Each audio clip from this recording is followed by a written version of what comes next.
Welcome to another edition of 805 Sports Talk, and we're finally able to get into a little bit of a rhythm here. We've had some rainouts and the holidays and stuff like that, but we're really getting into the meat of the league schedule.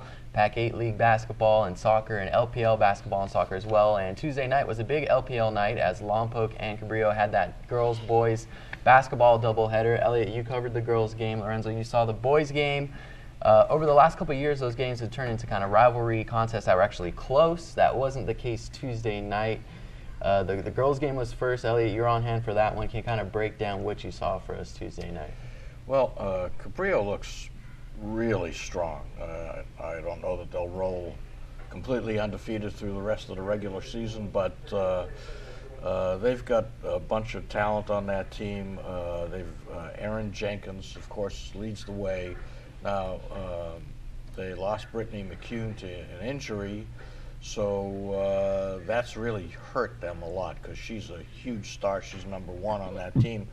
But Erin Jenkins has picked up the slack. That young woman was everywhere.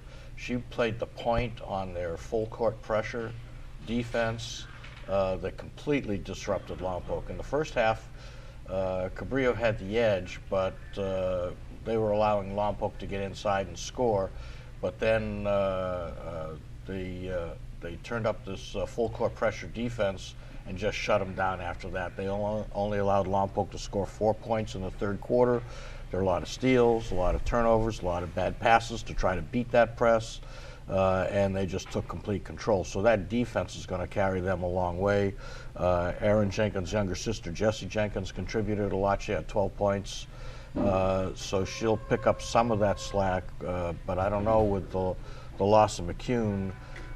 There's a couple good teams in that league as well, Templeton and Napomo, so we'll have to see when they get to those matchups how they do, but they looked really good. Now, Lorenzo, moved to the boys game.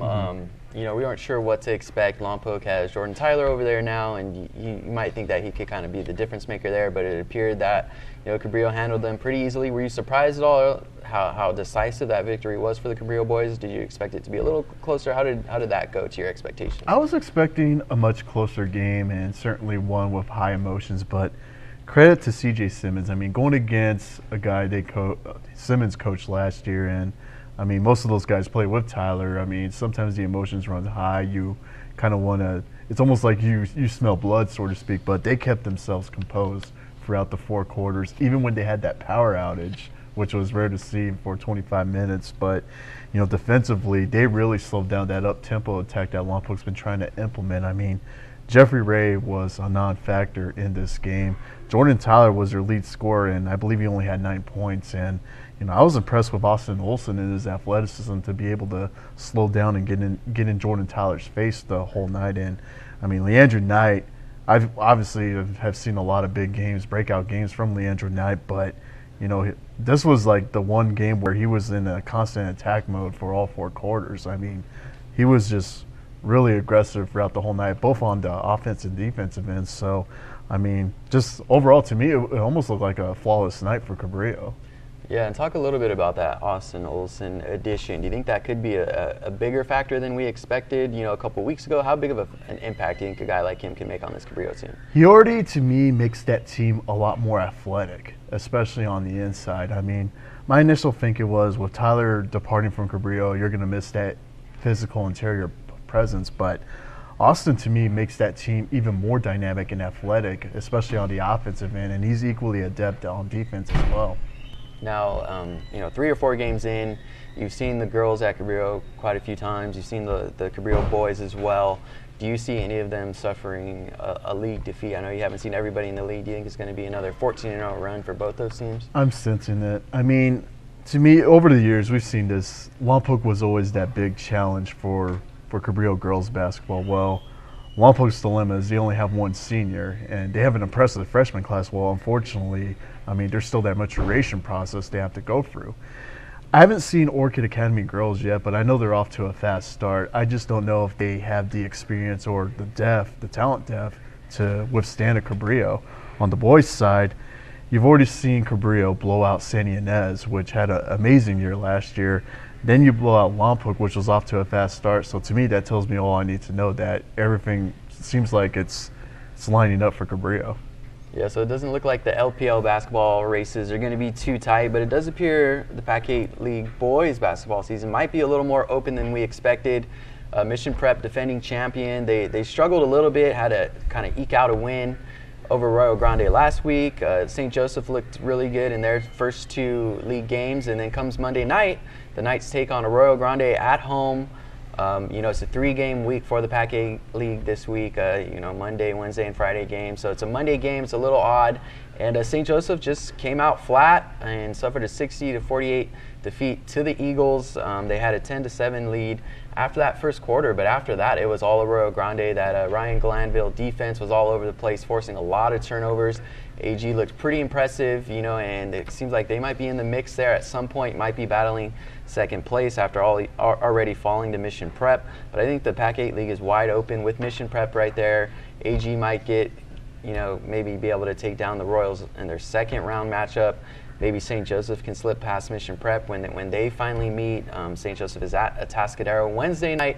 So I think the PAC8 League is looking wide open, probably one of the more open leagues that we've seen in a while, with Mission Prep kind of and St. Joseph on the top of that league. But it looks like it's wide open. I think Pioneer Valley might surprise some people.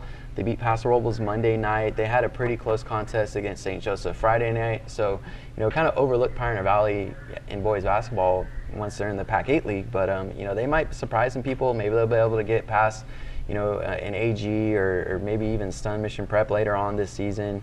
They're going to have another chance at St. Joseph. So I think PV is kind of an unheralded team over there in the PAC8 League. And they got an interesting road ahead. Jaden Jones has played really well for them. So they got some pieces there. Greg Lanthier kind of rounding them into shape. So PV is not a team we've discussed a lot, but I'm kind of interested to see how they do. They're going to take on Slow. So that's an interesting matchup for the Panthers. So I think the PAC8 League boys basketball at least is wide open. I don't think the girls side is that wide open with how Rigetti is played, but they do have a tough matchup against Mission Prep Wednesday night. So I think the PAC8 League basketball on the boys' side is pretty much wide open. We'll see how Mission Prep does as the season moves along, but they've been tested already and they might slip up at least once. St. Joseph, they got to bounce back. Turnover galore Monday night, almost 20 turnovers. Angel Ortiz is a freshman from Puerto Rico. Didn't really have an impact in that game. And Elihu Cobb, who I think might have a chance at PAC8 League MVP, he was really stifled against Royal Grande as well. So AG kind of figured out St. Joseph and rolled to a pretty easy win. It was 50-30 after 3 quarters of play there. So the Knights were able to kind of tighten things up a little bit, but AG still kind of rolled to that 12-point win. Don't forget San Luis Obispo. Right now they're undefeated in that league, and we'll see them playing Pioneer Valley tonight. So that'll say a lot about what you just mentioned about Pioneer Valley. Are they really improving? If they can knock off San Luis Obispo, well, the answer is going to be yes with a big exclamation point, and you should watch for them as the season progresses, that they're going in the right direction. But right now, Mission Prep still looks like the class of the league. I would say so. I do think Pioneer Valley is at least a dark horse to contend for at least the playoff spot. They have Taylor Burns, who Greg Lanthier has said is their most physical player. He's back after being injured.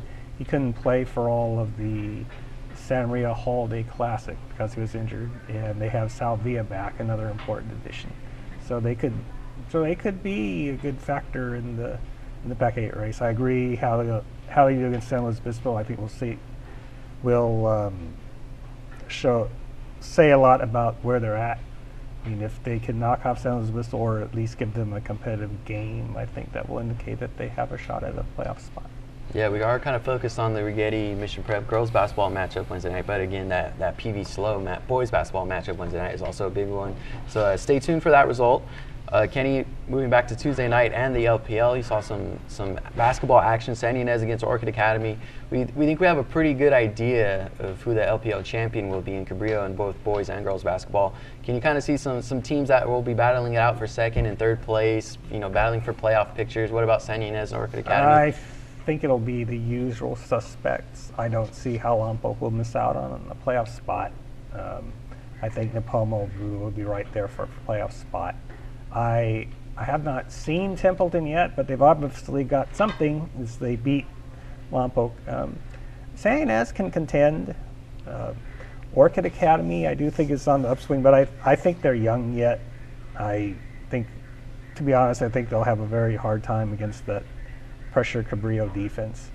They were right there for a while against San Ynez, but then San Ynez went on a 12-1 run the last 2 minutes of the first half, and that was pretty much it. They wound up running by 22. San Ynez, when they don't turn it over in their set offense, they do pretty well. They have some players who can shoot from outside. Aaliyah Luce is a good outside shooter. Lita Wright is a seasoned guard who quarterbacks the offense well. Ashley Kuroga, when her shot is on, can score from either inside or outside. And Nipomo girls are 3-0. I think Abby Gutierrez has kind of stepped up her game and is really leading that team. The Simonson girls also really good over there at Nipomo. Moving to the boys' side, I think some interesting matchups Thursday is the San Ynez Santa Maria matchups in all the sports. I think the boys soccer matchup is going to be interesting, even though Santa Maria does have a LPL defeat already. Those San Ynez Santa Maria soccer matchups are always fun. And then on the basketball court, boys basketball, San Ynez, Santa Maria, both those teams are 2-1. I think right now there are 3 2-1 teams in the LPL, so it's real kind of bunched up there. And that San Ynez Santa Maria, I think, is going to be pivotal. I think both those teams are playoff teams, but they do want to get a better seeding out of the LPL. So I think those San Ynez, Santa Maria boys basketball game is going to be big. That boys soccer matchup is going to be big as well. So I think the playoff picture in the LPL is pretty much settled at the top, but there's still a lot of to be determined. Just 3 or 4 games in for a lot of those teams battling for playoff positioning, and that starts already. You got to take every game as it's a playoff game at this point to get that playoff spot. And we do focus a lot on basketball at this time of the year, but soccer is also a big sport, and we've seen some soccer standouts as well. Kenny, last week we saw the St. Joseph Pioneer Valley game, and I think Sasha Brofman really stood out. I talked to her a little bit over the summer. She played in prestigious games over in Europe, and she looks really good this year. Scored 2 goals as the Panthers beat St. Joseph. Have you seen any soccer players that really stand out, and do you think Sasha Brofman maybe moving into that area? I know she's just a junior, is maybe one of the better soccer players in the area. Now, on the girls' side, from what girls' soccer I've seen, she stands out the most. Pioneer Valley also has a pretty dependable goalkeeper, Sarah Rodriguez, I believe. Mm-hmm. That as Sasha can dribble the ball against the defense. She knows how to get open. She has a good soccer sense, and she seems to sense when a defender is not going to read the bounce right and how to react to that. And I think part of that is her soccer pedigree. Her father, Alan Brofman, I believe he used to, I'm not sure, but I believe he used to play himself. He's from Brazil, which is a big soccer country, and he's a very good coach at Pioneer Valley. All right, Lorenzo, any guys on the soccer pitch in the Lompoc Valley that have kind of caught your eye, or in the Central Coast as a whole? Who's really standing out so far this season? We got to go to Lompoc. JD Montalongo has really taken the initiative of being that top scorer for Marco Vargas, and it's saying a lot because we know who they lost, Julian Araujo, and that was a significant loss for Lompoc. But JD's really stepped up on the offensive end. On the girls' side, 2 players who really stick out to me at Lompoc. Asia Simmons, who's only a sophomore. She's one of the more aggressive net attackers on the offensive end. And then you got the goalkeeper, Cassandra Seja. First 2 games of LPL play, she was able to prevent any points from going on. So she was able to manage to pitch 2 shutouts from her goalkeeper spot. Cabrillo has Natalia Tolik, who is a familiar name. She's been there. This is actually her 4th year at Cabrillo. And Brooklyn Gregory, who had multiple goals against Morro Bay, she's also been an aggressive attacker on the offensive end. But I haven't really seen much of the boys Cabrillo-wise. I will see them tomorrow, but those are the players who have really stood out to me in the Lompoc Valley. And moving over to the national scene, of course, the College Football Playoff Championship game was Monday night. Pretty much everybody was tuned into that. For me, I was at the St. Joseph basketball game. Wasn't sure what was going on in the championship game, and then saw Georgia was out in front. And, of course, Alabama comes from behind and forces overtime. We saw the missed field goal there at the end, and then the touchdown pass from Tua Tagovailoa or whatever. Tua, I just call him Tua. Just Tua. Just an exciting game, and to see a guy like Tua step into the quarterback position in the second half for a team like Alabama and win a championship game was quite a story. And it's cool for all the Hawaiians and the Polynesians to see a guy like that kind of step on the main stage and make a play like that. It was a lot of fun. I'm not an Alabama fan, but it was a cool game to watch. I thought it was a boring SEC-type game early on. I think it was 6-0, at one point 3-0 through the first quarter, and then things kind of eventually heated up and turned into a good game. Lorenzo, what did you take away from that championship game? Well, it's kind of sad because, I mean, there's a meme that's out where there's they take Austin Powers or you take the two characters where you have the Falcon logo and then you have Me with the Georgia logo. So there's that. But, you know, credit to Tua. I mean, I'm not going to take a stab at his last name either, just like everybody else here. But, I mean, your starter is struggling throughout the whole night. And normally in a game of that magnitude, sometimes the head coach is very selfish in keeping the guy out there. Well, Nick Saban rolled the dice and allowed Tua, only a true freshman, to play in a game of that magnitude. And it just leads to this miracle comeback. But say what you want about Alabama, and I'm with you. I get tired of seeing sustained success from certain teams, but Nick Saban knows how to prepare his team. There's a reason why the guy reels in so many impressive recruiting classes, because he knows if somebody struggles or somebody gets injured, he has an excellent fallback option, and Tua was that fallback option. And I think the best message that I saw in this game was, you have a prominent school like Alabama, a national power. They were led by true freshmen in this game on a huge stage. So that right there is a good omen for the 2018 class. Lets them know that you don't have to wait until your junior or senior year to make an impact at the right moment. Yeah, that's kind of where the college game is at now. You see these guys ready to step in right away. High school programs, high school coaches are doing a much better job in getting their guys prepared for the next level. And see these true freshmen making impacts. I think Jake Fromm is also a true freshman over there at Georgia. I think he almost went to Alabama as well.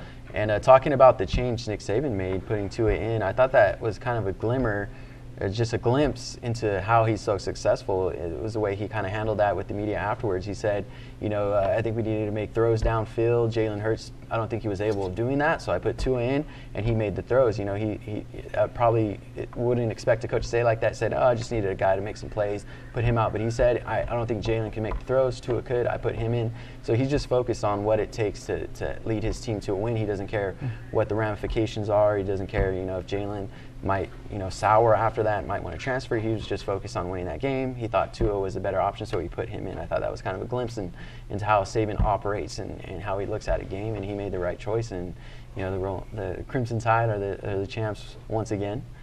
Well, they needed somebody to get that team moving, and Hurts is more of a run first, then pass quarterback, and Tua is a gunslinger, as they call him. So he wanted to jumpstart his offense. I thought it was a brilliant move on his part to say, we're not winning this way. Let's try this. They got nothing to lose. And remember, he's left-handed, so we like that. Those of us that two of us in the middle here who are left-handed, but he's a Hawaiian kid.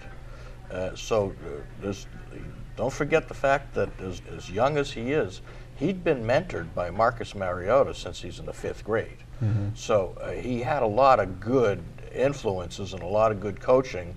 So when you've got a friend like Marcus Mariota, who's taken his own team now to the NFL playoffs, and you work in an Alabama program that is regularly #1, you got to have the confidence in yourself when you step on that field that you're going to go out there and win the game, and the kid showed that.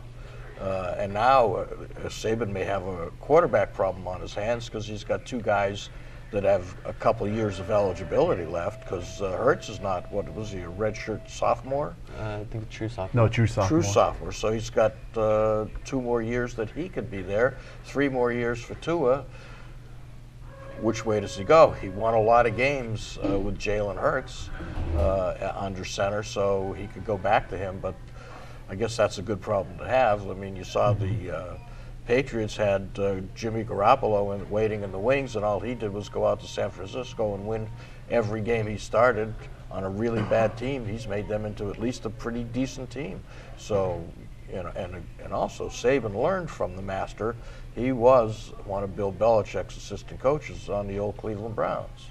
And it's funny you mentioned this whole quarterback controversy. We already seen the dominoes fall in Georgia with Jacob Eason announcing he's transferring to the University of Washington. I mean, I want to go back to Hurts, though. He handled himself with class. Yes, he did. Yeah, right after that. I mean, we've seen this before out of athletes where they get replaced and they don't want to talk or they just want to vent. Well, credit to Hurts. Credit to the character that he showed. Even if he does transfer from Alabama, I mean, whoever gets him, whether it's Alabama or the next school, they're going to get a high-character guy. They're going to get not just a dual threat and an explosive athlete, but a high-character guy who knows how to handle himself. Well, like everybody else here, I thought Alabama would win. Probably like no one else, like everyone else in America, I did not think Alabama would win the way that it did. I was a little surprised that the commentators didn't harp back to what I thought was the start of the turning point. Remember, I mean, it was true. It was I don't know if it was 13-0 or 20-7, but it was 3rd and long, and Georgia had Tua sacked. I mean, and if he's sacked, they have to punt. And he broke out of it, and they wound up scoring. It's a nice story and all. Tua seems like a nice young man, but I was hoping Georgia would win. Yeah. I think we'll see these two teams again in the college football playoffs, but I'll add Washington and the University of Miami as my other two picks. I would definitely like to see a West Coast team make it to the playoff here or for the a change. championship We've been game winning for a it change. for a All while. SEC matchup wasn't that great. And just a note on Tua, we mentioned he's left-handed. He throws one of the prettiest left-handed passes that I've ever seen. That wing touchdown pass. Usually was a thing of left-handed beauty. quarterback like Steve Young or others in the past, Michael Vick. it stands out to you that he's a lefty, Stabler. but he throws a clean pass. It doesn't really jump out at you that he's a lefty. That's one of the reasons why he was so recruited because, I mean, in talking to my colleagues at Scout.com, 247 Sports, I mean, the first thing that stood out when they evaluated Tua was the zip that he had. It was almost Jared Goff-esque at a young age. So there was that reasoning, and plus the maturity, just the laid-back demeanor, which is similar to a Marcus Mariota. So, I mean, I have a feeling that St. Louis High and Honolulu, they're going to see even more colleges head out that way. Oh, yeah. All right, that's all we got for this week. Be sure to check out our coverage for the rest of the week. Mission Prep Rigetti girls basketball Wednesday night. We got some soccer the rest of the week, and then the St. Joseph Rigetti Friday night in all sports. So we'll have some coverage from that as well. Thank you guys for tuning in to 805 Sports Talk.